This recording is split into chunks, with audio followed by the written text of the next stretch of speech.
রংপুরে প্রথম শহীদ আবু সাঈদ হত্যা মামলায় সাজাপ্রাপ্ত আসামি বেগম রোকেয়া বিশ্ববিদ্যালয়ের সাবেক ভিসি হাসিবুর রশিদকে আন্তর্জাতিক অপরাধ ট্রাইব্যুনালে হাজির করার পর কারাগারে পাঠানো হয়েছে। গতকাল রাতে রাজধানীর মোহাম্মদপুরে সলিমুল্লাহ রোডের একটি বাসা থেকে তাকে গ্রেফতার করে পুলিশ। এর আগে ৯ এপ্রিল শহীদ আবু সাঈদ হত্যার দায়ে মানবতাবিরোধী অপরাধের এ মামলায় ২৮ জনকে বিভিন্ন মেয়াদে সাজা দেন ট্রাইব্যুনাল ২। এর মধ্যে প্রধান আসামি হিসেবে হাসিবুর রশিদকে ১০ বছরের কারাদণ্ড দেয়া হয়। তবে ২০২৪ সালের ৫ আগস্ট শেখ হাসিনার সরকারের পতনের পর থেকেই তিনি পলাতক ছিলেন।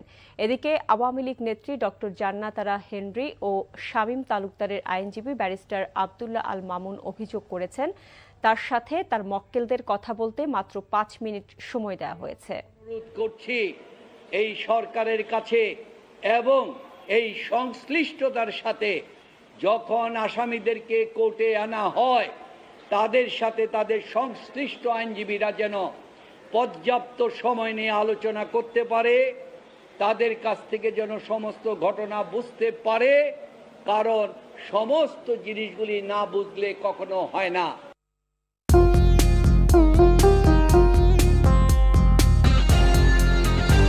বাজারে দাম কমায় দেশেও টানা দ্বিতীয় দিনের মতো স্বর্ণের বাজারে দরপতন ঘটেছে। সর্বশেষ ভরিতে ৪,৩৭৪ টাকা কমিয়ে নতুন দাম নির্ধারণ করেছে বাংলাদেশ জুয়েলার্স অ্যাসোসিয়েশন বাজুস। ফলে রোববার সে দামেই বিক্রি হচ্ছে মূল্যবান এই ধাতু। নতুন দাম অনুযায়ী দেশের বাজারে প্রতি ভরি ২২ ক্যারেট স্বর্ণের দাম পড়বে ২,৩৮,১২১ টাকা। এছাড়া ২১ ক্যারেটের প্রতি ভরি ২,২৭,৩৩১ টাকা, ১৮ ক্যারেটের প্রতি ভরি ১,৯৪,৮৪৭ টাকা এবং সনাতন পদ্ধতির প্রতি ভরি স্বর্ণের দাম ১,০৮,০০০